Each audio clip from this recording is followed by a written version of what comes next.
ទើបពេញមួយសតវត្សចក្រភពចុងក្រោយរបស់ប្រទេសចិនបានជួបប្រទះនឹងវិបត្តិជាបន្តបន្ទាប់ភាពទន់ខ្សោយនៃមេដឹកនាំការជ្រៀតជ្រែកពីជនបរទេសបានធ្វើឲ្យប្រទេសចិនត្រូវរងគ្រោះយ៉ាងធ្ងន់ធ្ងរដោយសារសង្គ្រាមការបះបោរនិងការបដិវត្តន៍ក្រោយឆ្លងកាត់នូវព្យុះភ្លៀងនិងវិបត្តិនានាជាច្រើនរាជានិយមចុងក្រោយរបស់ប្រទេសចិនត្រូវបានដួលរលំជាស្ថាពរជាមួយនឹងក្តីសង្ឃឹមនៃការអភិវឌ្ឍជាតិនិងបញ្ឈប់ភាពអាម៉ាស់ទាំងឡាយដែលបង្កឡើងដោយពួកបរទេសរបបនៃការដឹកនាំដោយអធិរាជចិនដែលមានអាយុកាលជាង 2000 ឆ្នាំត្រូវបានផ្លាស់ប្ដូរជំនួសមកវិញដោយរបបសាធារណរដ្ឋតែខុសពីការរំពឹងទុកក្រោយការផ្ទេរអំណាចទៅឲ្យប្រធានាធិបតីថ្មីយន់សឺខៃមិនបាននាំប្រទេសចិនឲ្យឈានដល់សក្តានុពលមួយដែលមានភាពល្អប្រសើរឡើយការក្បត់និងការដណ្ដើមអំណាចបានបង្កជាចំនួនផ្ទៃក្នុងនិងនាំឲ្យប្រទេសចិនធ្លាក់ចូលក្នុងសង្គ្រាមស៊ីវិលទូទាំងប្រទេសដីស្រមៃរបស់ជនបដិវត្តន៍ស៊ុនយ៉ាត់សេនដែលចង់ឃើញមាតុភូមិរបស់ខ្លួនងើបឡើងវិញហាក់ដូចជានៅឆ្ងាយជាងពេលណាទាំងអស់នៅមួយទសវត្សរ៍ចុងក្រោយដែលស្ថិតក្រោមការដឹកនាំដោយចក្រភពឈីងបាននាំប្រទេសចិនឲ្យធ្លាក់ចូលក្នុងសតវត្សរ៍នៃភាពអាម៉ាស់តែក្រោយការដួលរលំនៃចក្រភពមួយនេះប្រទេសចិនបានធ្លាក់ចូលក្នុងសម័យកាលមួយទៀតគឺសម័យកាលនៃសង្គ្រាម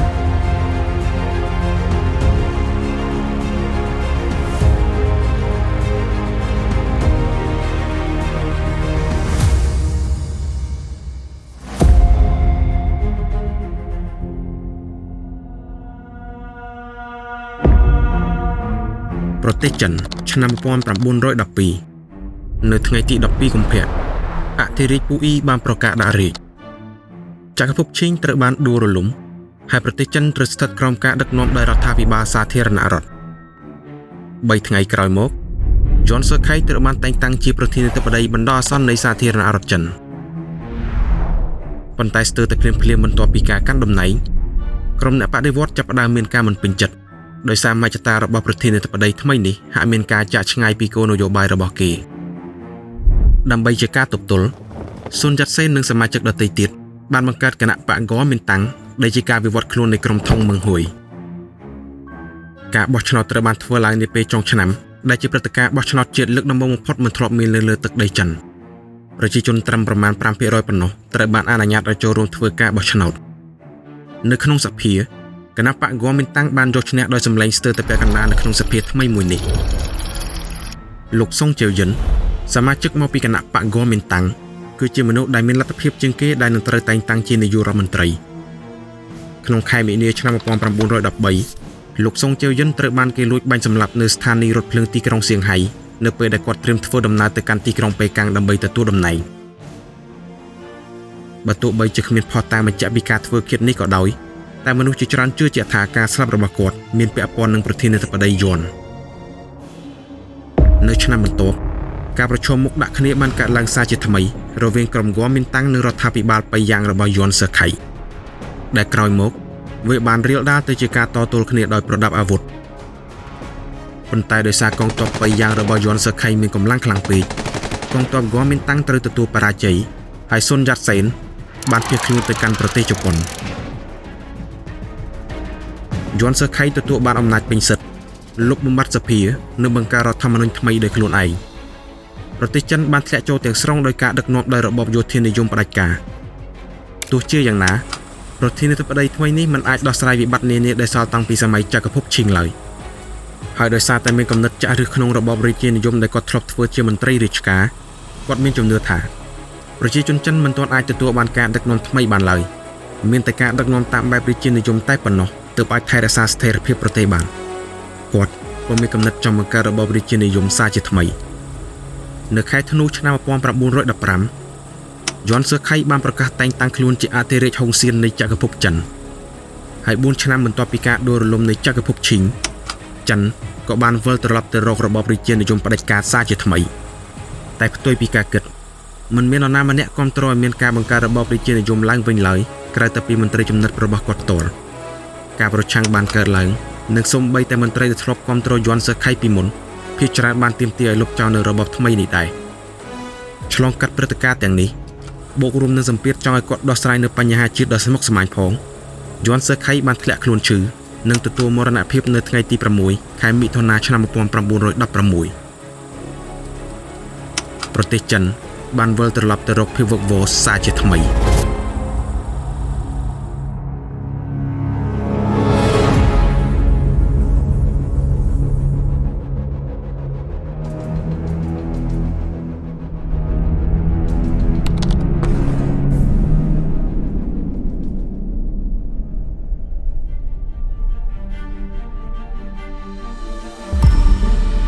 បើទោះបីជាបដិវត្តន៍ឆ្នាំ1911មិនទទួលបាននូវភាពជោគជ័យក្នុងការកែប្រែប្រទេសចិនឲ្យមានការដឹកនាំដោយរបបសាធារណរដ្ឋមួយដែលស្ថិតស្ថេរក៏ដោយ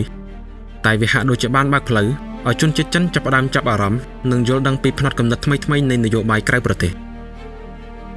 នៅជុំវិញប្រទេសចិននិស្សិតចិនជាច្រើនចាប់ផ្ដើមមានគំនិតចង់ផ្ដាច់ខ្លួនពីគំនិតចាស់នៃសង្គមដែលគេយល់ថាជាឫសគល់នៃការធ្លាក់ចុះទន់ខ្សោយរបស់ប្រទេសចិនគំនិតទាំងនេះត្រូវបានលេចឡើងយ៉ាងខ្លាំងនៅក្នុងចលនាមួយដែលគេហៅថាចលនាវប្បធម៌ថ្មីឈិនដូសៀវគឺជាមេដឹកនាំដែលលេចធ្លោជាងគេមកពីគ្រួសារដែលធូរធារឈិនត្រូវបានទទួលបានការសិក្សាជាច្រើនតាមបែបលទ្ធិខុងជឿបុរាណតាំងពីក្មេងប៉ុន្តែក្រោយមកគាត់នេះហើយគឺជាអ្នកប្រឆាំងយ៉ាងខ្លាំងក្លាចំពោះគំនិតនៃលទ្ធិខុងជឿនៅឆ្នាំ1915គាត់បានសរសេរទស្សនាវដ្តីយុវជនថ្មីដែលជាទស្សនាវដ្តីផ្សព្វផ្សាយឲ្យមានការប្រកាន់ខ្ជាប់នូវការអនុវត្តបែបប្រជាធិបតេយ្យនិងវិទ្យាសាស្ត្រដើម្បីបោះសម្អាតប្រទេសចិនពីលទ្ធិយកខ្លួនឯងជាធំនិងជំនឿឆ្វេងទស្សនាវដ្តីនេះបានក្លាយទៅជាមូលដ្ឋានដំបូងសម្រាប់យុវជនចិនជាច្រើនដែលមានគំនិតក្នុងការផ្លាស់ប្ដូរប្រទេសចិនក្នុងឋានៈជាសាស្ត្រាចារ្យក្នុងសាកលវិទ្យាល័យប៉េកាំងឈិនបានគៀងគរមានអ្នកមានគំនិតដូចគ្នាជាច្រើននៅក្នុងនោះក៏មានយុវជនម្នាក់មកពីខេត្តហ៊ូណានឈ្មោះម៉ៅសេតុង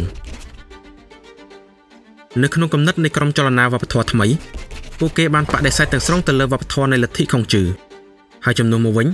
ពួកគេចង់បាននូវអ្វីថ្មីៗសម្រាប់ប្រទេសចិនដូចជាប្រជាធិបតេយ្យវិទ្យាសាស្ត្រជាតិនិយមការផ្លាស់ប្ដូរសង្គមការលើកកម្ពស់ស្ត្រីនិងសមភាព gender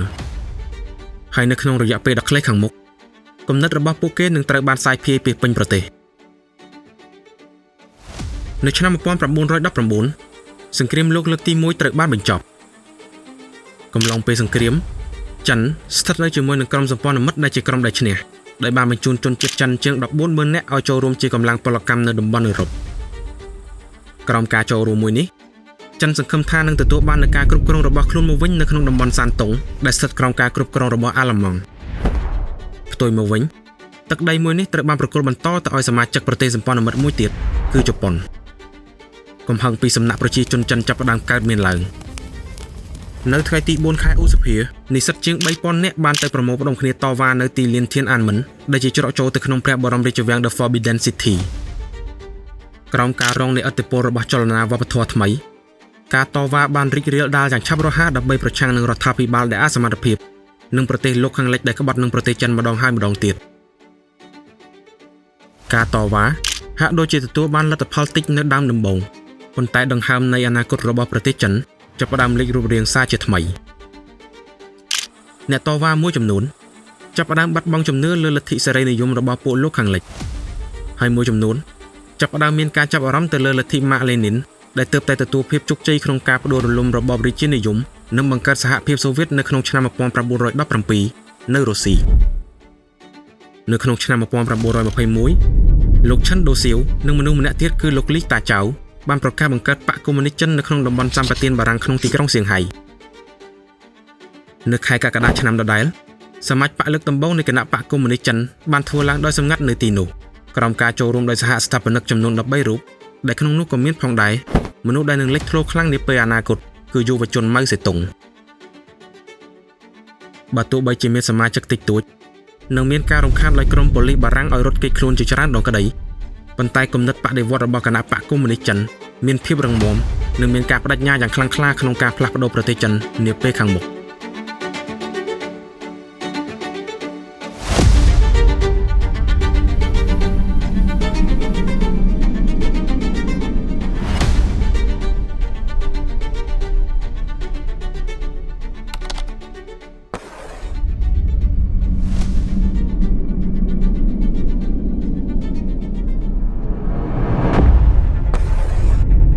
បន្ទាប់ពីការស្លាប់របស់មេដឹកនាំផ្ដាច់ការយ័នសឺខៃប្រទេសចិនបានធ្លាក់ចូលក្នុងយុគដ៏វឹកវរនៃសង្គ្រាមស៊ីវិល ពួកមេតបប្រជែងគ្នាដើម្បីគ្រប់គ្រងរដ្ឋាភិបាលប៉ៃយ៉ាងនៅប៉ៃកាំងហើយទឹកដីចិនទាំងមូលត្រូវបែងចែកជាច្រើនផ្នែកនិងគ្រប់គ្រងដោយពួកមេកន្ទ្រីងនៅតាមតំបន់ភូមិភាគនីមួយៗដែលមានកងទ័ពគ្រប់គ្រងរៀងៗខ្លួននៅតាមសម្ព័ន្ធភូមិភាគខ្លះមានមេកន្ទ្រីងច្រើនដែលជាសម្ព័ន្ធមិត្តនឹងគ្នាហើយធ្វើសង្គ្រាមទល់នឹងភូមិភាគដទៃក្រុមសម្ព័ន្ធមិត្តមេកន្ទ្រីងធំៗដែលគេកត់សម្គាល់មានដូចជាជើលីអានហ៊ុយនិងហ្វឹងធៀនចំណែកឯរដ្ឋាភិបាលកណ្ដាលប៉ៃយ៉ាងអាចគ្រប់គ្រងតែតំបន់តូចមួយនៅក្នុងទីក្រុងប៉ៃកាំងតែប៉ុណ្ណោះនៅឆ្នាំ1921ក្រុមហ្គាមីនតាំងរបស់ស៊ុនយ៉ាតសែនបានវិលត្រឡប់មកកាន់ទឹកដីចិនវិញនិងបានតាំងរដ្ឋាភិបាលយោធាមួយទៀតនៅកងតុងទាំងហ្គាមីនតាំងនិងកុម្មុយនីសដឹងច្បាស់ថាដើម្បីពង្រឹងអំណាចរបស់ខ្លួននាពេលខាងមុខពួកគេមានផ្លូវតែមួយគត់គឺបង្ក្រាបពួកមេកន្ទ្រីងជាមុនសិននៅឆ្នាំ1923ដែលមានសហភាពសូវៀតជាខ្នងបង្អែកបកកុម្មុយនីសចិនបានចងសម្ព័ន្ធមិត្តជាមួយនឹងបកហ្គាមីនតាំងនិងបង្កើតជារណសិរ្សរុករងជាតិលើកទី1ក្រោមជំនួយឧបត្ថម្ភរបស់អង្គការកុម្មុយនីសអន្តរជាតិ Comintern សហភាពសូវៀតបានផ្ដល់ឲ្យរណសិរ្សរុករងជាតិដូចជាទីប្រឹក្សាយោធាភស្តុភារនិងអាវុធទំនើបហើយនៅឆ្នាំ1924ទីប្រឹក្សាសូវៀតក៏បានជួយបង្កើតបណ្ឌិតសភាយោធាមួយនៅកោះហួមភួរដើម្បីបណ្ដុះបណ្ដាលកងទ័ពទាំងពីរឲ្យក្លាយជាកងទ័ពដែលមានវិន័យនិងមានសមត្ថភាពខ្ពស់នៅក្នុងការប្រយុទ្ធហើយទីតាំងមួយនេះនឹងត្រូវដាក់ឲ្យស្ថិតក្រោមការគ្រប់គ្រងពីទីប្រឹក្សាយោធារបស់ស៊ុនយ៉ាតសែនផ្ទាល់ឈ្មោះជាងខៃជាប៉ុន្តែត្រឹមរយៈពេលប៉ុន្មានខែប៉ុណ្ណោះកំឡុងពេលធ្វើដំណើរទៅទំនាក់ទំនងជាមួយពួកមេកន្ទ្រីងមួយចំនួននៅភាគខាងជើងស៊ុនយ៉ាតសែនបានធ្លាក់ខ្លួនឈឺហើយនៅថ្ងៃទី12មីនាឆ្នាំ1925លោកស៊ុនយ៉ាតសែនបានទទួលមរណភាពដោយសារជំងឺមហារីកនៅទីក្រុងប៉ៃកាំងក្នុងអាយុ58ឆ្នាំនៅប៉ៃកាំងរាជវាំង The Forbidden City មានភាពស្ងប់ស្ងាត់ដោយសារអតីតស្ដេចពូអ៊ីនិងខ្សែរាជវង្សឈីងត្រូវបានបណ្ដេញចេញពីទឹកដីចិនដោយពួកមេកន្ទ្រីងនៅក្នុងតំបន់ហើយទៅសុំច្រកកោននឹងទទួលការការពារនៅប្រទេសជប៉ុននរណាក៏ដោយដែលត្រៀមខ្លួនចូលមកដឹកនាំប្រទេសចិននឹងត្រូវប្រឈមមុខនឹងវិបត្តិដ៏ស្មុគស្មាញចំនួនផ្ទៃក្នុងទឹកដីដែលបានបែកបាក់ជាចំណែកនិងអធិពលរបស់ជនបរទេសយ៉ាងក្រាស់ក្រែលដែលគ្របដណ្ដប់និងត្រៀមខ្លួនក្នុងការទាញប្រទេសចិនឲ្យត្រឡប់សារជាថ្មីទៅរកសម័យកាលនៃភាពអាម៉ាស់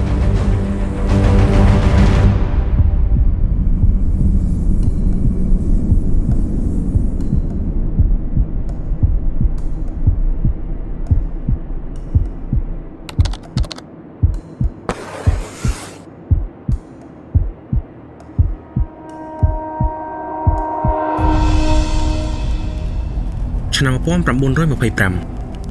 រយៈពេល13ឆ្នាំបន្ទាប់ពីការដួលរលំនៃចក្រភពឈីងប្រទេសចិនបន្តស្ថិតនៅក្នុងភាពចលាចលទឹកដីទាំងមូលត្រូវបានបែងចែកនិងស្ថិតក្រោមការគ្រប់គ្រងដោយពួកមេតបនិងពួកមេកន្ទ្រីងនៅតាមតំបន់ដែលក្តោបក្តាប់កងទ័ពរាប់លាននាក់នៅរដ្ឋធានីប៉ៃកាំងមនុស្សរាប់លាននាក់កំពុងកាន់ទុក្ខការស្លាប់របស់ជនបដិវត្តន៍ស៊ុនយ៉ាតសែនដែលត្រូវបានមនុស្សជាច្រើនរំពឹងថាលោកជាមនុស្សដែលនឹងនាំអនាគតដ៏ភ្លឺស្វាងសម្រាប់ប្រទេសចិនតែគម្រោងរបស់លោកក្នុងការកម្ចាត់ពួកមេកន្ទ្រីងនិងបង្រួបបង្រួមប្រទេសក្រោមការដឹកនាំរបស់ហ្គាមីនតាំងត្រូវផ្ទេរបន្តទៅឲ្យអ្នកស្នងតំណែងរបស់គាត់សមាជិកបកវ័យ37ឆ្នាំជាងកៃជាក្នុងឋានៈជាមេបញ្ជាការនៃបណ្ឌិតសភាយោធាហួមភូជាងទទួលបានគេឈ្មោះថាជាអ្នកដែលមានទេពកោសល្យមានសមត្ថភាពនិងជាមេដឹកនាំដែលមានមហិច្ឆតាខ្ពស់លោកបានទទួលការសិក្សានៅសាលាយោធាមួយនៅជប៉ុនដែលជាទីតាំងដែលលោកបានជួបជាមួយនឹងលោកស៊ុនយ៉ាតសែនហើយបានចូលរួមបដិវត្តក្នុងឆ្នាំ1908កំឡុងពេលនៃការស្លាប់របស់លោកស៊ុនយ៉ាតសែនទឹកដីចិនភាគច្រើនកំពុងស្ថិតក្រោមការគ្រប់គ្រងដោយពួកមេកន្ទ្រីង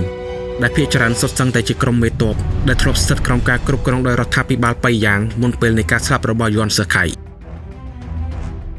មេកន្ទ្រីងដែលមានអំណាចនិងឥទ្ធិពលជាងគេនៅភាគខាងជើងគឺចាងចលីនគាត់គ្រប់គ្រងរដ្ឋាភិបាលប៉ៃយ៉ាងនៅប៉ៃកាំងដែលជារដ្ឋាភិបាលដែលអន្តរជាតិនៅទទួលស្គាល់ថាជារដ្ឋាភិបាលកណ្ដាលនៃប្រទេសចិននៅភាគកណ្ដាលបុគ្គលដែលមានអំណាចជាងគេគឺអ៊ូផៃហ្វូសម្ព័ន្ធមិត្តរបស់គាត់ស៊ុនឈွန်ហ្វាងគ្រប់គ្រងខេត្តនៃភាគខាងកើតរួមទាំងទីក្រុងសំខាន់ៗដូចជាសៀងហៃនិងណានជីងនៅភាគខាងត្បូងកងទ័ពរបស់ជាងខៃជាត្រូវបានគេស្គាល់ថាកងទ័ពបដិវត្តន៍ជាតិមានកម្លាំងកងទ័ព 100000 នាក់ស្របតាមមហិច្ឆតារបស់លោកស៊ុនយ៉ាតសែនក្នុងការបង្រួបបង្រួមទឹកដីចិននិងកម្ចាត់ពួកមេកន្ទ្រីង នៅឆ្នាំ1926ជាងខែជាចាប់ផ្ដើមដាក់ចេញនូវប្រតិបត្តិការបោសសម្អាតទឹកភាគខាងជើងជាងដឹងច្បាស់ថាប្រសិនបើគាត់បើកប្រតិបត្តិការមួយនេះទាំងចំនួនកងទ័ពនិងស្ថានភាពសេដ្ឋកិច្ចរបស់គាត់នឹងចាញ់ព្រៀបពុកមេកន្ទ្រីងនៅភូមិភាគជើលីនិងហ្វឹងធៀនប៉ុន្តែកងទ័ពរបស់ជាងខែជាទទួលបានការហ្វឹកហាត់ល្អជាងមានសភាវុធទំនើបដែលជាជំនួយពីសហភាពសូវៀត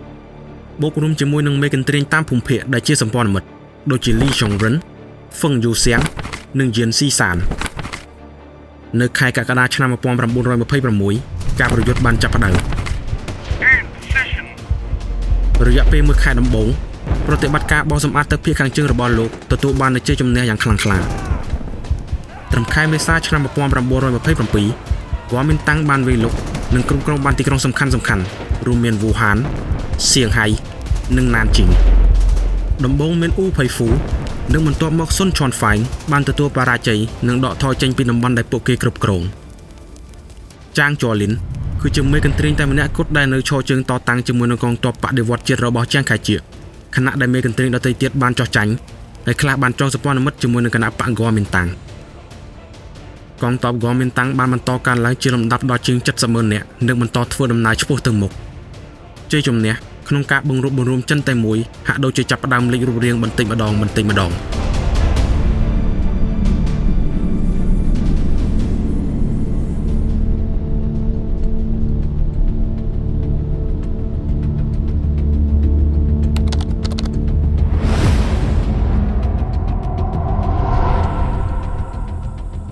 កំឡុងពេលកងទ័ពបដិវត្តចិនកំពុងដាក់គោលដៅទៅកាន់ប៉េកាំងភាពចម្រូងចម្រាសរវាងគណៈបកហ្គមមីនតាំងនិងកុម្មុយនីសចាប់ផ្ដើមកើតមានឡើងជាងខែជាចាប់ផ្ដើមមានការបន្ទុកចិត្តទៅលើទីប្រឹក្សាសូវៀតរបស់លោកព្រមទាំងមានការព្រួយបារម្ភចំពោះការរីកសាយភាយនៃឥទ្ធិពលនៃលទ្ធិកុម្មុយនីសការព្រួយបារម្ភរបស់គាត់ចាប់ផ្ដើមលេចរូបរាងកាន់តែច្បាស់នៅពេលដែលកងទ័ពហ្គមមីនតាំងកំពុងធ្វើដំណើរទៅកាន់សៀងហៃប៉ុន្មានថ្ងៃមុននឹងការទៅដល់របស់កងទ័ពហ្គមមីនតាំងជូអិនឡាយនិងសមាជិកកុម្មុយនីសដទៃទៀតបានកំពុងបង្កើតនូវចលនាក្រោកឈររបស់ក្រុមកម្មករក្នុងគោលបំណងស្វែងរកការគ្រប់គ្រងនៅក្នុងទីក្រុងសៀងហៃប៉ុន្តែជាងមានទំនាក់ទំនងជាមួយនឹងមនុស្សមានឥទ្ធិពលស្រាប់នៅសៀងហៃទូយេសឹងជាមេម៉ាហ្វៀដ៏មានអំណាចនៅសៀងហៃនិងជាសម្ព័ន្ធមិត្តយ៉ាងជិតស្និទ្ធជាមួយនឹងគណៈបកហ្គមមីនតាំងនៅថ្ងៃទី12មេសាឆ្នាំ1927ជាងខែជាបានបញ្ជាឲ្យមេម៉ាហ្វៀរុកនេះនិងក្រុមរបស់គាត់ធ្វើការបាញ់ប្រហារនិងចាប់ខ្លួនទៅលើក្រុមកុម្មុយនីសព្រមទាំងអ្នកចូលរួមធ្វើការគ្រប់គ្រងនៅក្នុងទីក្រុងកម្មកររាប់ពាន់នាក់បានមកប្រមូលផ្ដុំគ្នានៅតាមដងផ្លូវដើម្បីធ្វើការតវ៉ាហើយកងទ័ពរបស់ជាងបានបើកការបាញ់ប្រហារទៅលើក្រុមបាតុករក្នុងរយៈពេលប៉ុន្មានថ្ងៃសមាជិកកុម្មុយនីសជាង 12,000 នាក់ត្រូវបានសម្លាប់និងបាត់ខ្លួននៅក្នុងទីក្រុងសៀងហៃតែមួយប៉ុណ្ណោះមកដល់ត្រឹមនេះរណសិរ្សរូបរួមជាតិលើកទី1ត្រូវបានបញ្ចប់ដោយការបង្ហូរឈាមហើយការសម្លាប់រង្គាលនៅសៀងហៃគ្រាន់តែជាយុទ្ធនាការទី1ប៉ុណ្ណោះរបស់ក្រុមហ្គមមីនតាំងក្នុងការបោះសម្អាតចលនាកុម្មុយនីសនៅក្នុងទឹកដីដែលពួកគេគ្រប់គ្រងកុម្មុយនីសបានរើបំរាស់ដោយបានដឹកនាំឲ្យមានការបះបោរជាច្រើនកន្លែងក្នុងទឹកដីចិនជូអិនឡាយដែលមានសំណាងបានរួចជីវិតពីការសម្លាប់រង្គាលនៅសៀងហៃបានដឹកនាំការក្រោកឈរនៅណានឆាងប្រឆាំងនឹងការគ្រប់គ្រងដោយគណៈបកហ្គមមីនតាំងនៅខែបន្ទាប់ម៉ៅសេតុងបានបើកយុទ្ធនាការក្រោកឈររបស់កសិករនៅហ៊ូណាននិងជៀងស៊ីហើយនៅខែធ្នូការក្រោកឈរមួយទៀតក៏បានកើតឡើងនៅកួងតុងការបះបោរទាំង3ត្រូវបានកំទេចចោលភ្លាមៗដោយកងទ័ពរបស់ជាងខែជា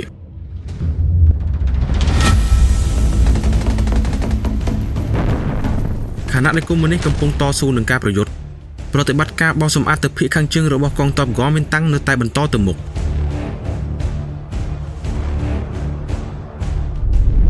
នៅឆ្នាំ1928កងទ័ពរបស់ជាងខែជាបានដាក់គោលដៅក្នុងការបង្ក្រាបមេកន្ទ្រីងចុងក្រោយដែលកាន់កាប់ប៉េកាំងនៅតំបន់ម៉ាន់ជូរីគឺចាងជ័រលីន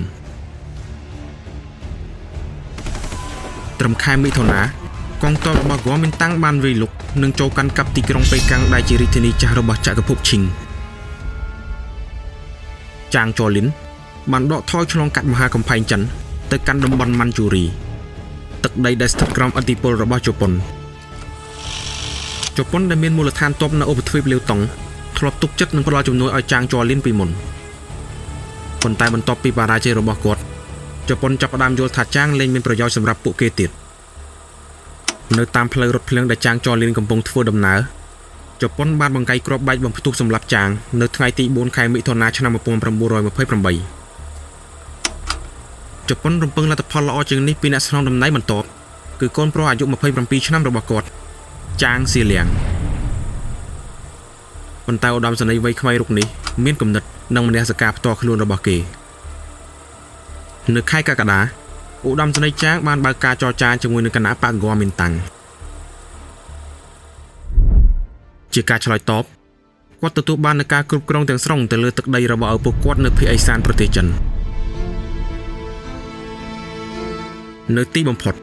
បន្ទាប់ពីការរងគ្រោះអស់ជាច្រើនឆ្នាំចិនបានរួបរวมសារជាថ្មីក្រោមទង់ជាតិតែមួយរដ្ឋាភិបាលតែមួយនិងមេដឹកនាំតែមួយគឺជាងខៃជាតែមិនយូរប៉ុន្មានរដ្ឋាភិបាលហ្គមមីនតាំងក៏បានប្រទះនឹងការបដិវត្តដំបូងរបស់ខ្លួននៅឆ្នាំ 1929 ជាងបានប្រកាសចេញនូវកំណែទម្រង់យោធាក្នុងជួរកងទ័ពបដិវត្តជាតិហ្គមមីនតាំងកំណែទម្រង់នេះទាមទារឲ្យមានការកាត់បន្ថយចំនួនកងទ័ពពីប្រហែល 1.5 លាននាក់មកត្រឹមប្រហែល 70,000 នាក់និងបែងចែកជា 65 កងពលធំដែលមានកងទ័ពប្រមាណ 11,000 នាក់ក្នុងមួយកងពលមេទ័ពរបស់គាត់និងអ្នកធ្លាប់ធ្វើការជាមួយនឹងពួកមេកន្ទ្រៀងសម្លឹងឃើញថានេះជាបំណងរបស់លោកក្នុងការកាត់បន្ថយអំណាចរបស់ពួកគេសម្ព័ន្ធមិត្តមួយក្រុមត្រូវបានបង្កើតឡើងដើម្បីប្រឆាំងនឹងជាងខៃជាហើយទាញប្រទេសចិនសាជាថ្មីឲ្យធ្លាក់ចូលក្នុងសង្គ្រាមស៊ីវិលនៅខែឧសភាឆ្នាំ 1930 សង្គ្រាមរវាងកងទ័ពហ្គមមីនតាំងនិងពួកមេកន្ទ្រៀងបានកើតឡើងដែលគេស្គាល់ថាសង្គ្រាមវាលទំនាបកណ្ដាលដោយសារតែការវាយលុកទើមៗពីសំណាក់ពួកមេកន្ទ្រៀងកងទ័ពហ្គមមីនតាំងបានទទួលបរាជ័យជាបន្តបន្ទាប់នៅពេលដំបូងប៉ុន្តែត្រឹមខែតុលាឆ្នាំ 1930 កងទ័ពហ្គមមីនតាំងបានវាយបកទទួលយកជ័យជំនះមកវិញក្រុមជំនួយរបស់ឧត្តមសេនីយ៍វ័យក្មេងចាងសៀលៀងជ័យជំនះត្រូវបានផ្លាស់ប្ដូរមកវិញជាមួយនឹងជីវិតមនុស្សនិងការខូចខាតសេដ្ឋកិច្ចយ៉ាងធ្ងន់ធ្ងរហើយបន្ទាប់ពីសម័យកាលមួយនៃបដិវត្តន៍និងសង្គ្រាមជាងខៃជាបានទទួលនូវអំណាចយោធាយ៉ាងពេញលេញនៅក្នុងប្រទេសនៅពេលនេះលោកត្រូវជួបប្រទះនឹងភារកិច្ចថ្មីមួយទៀត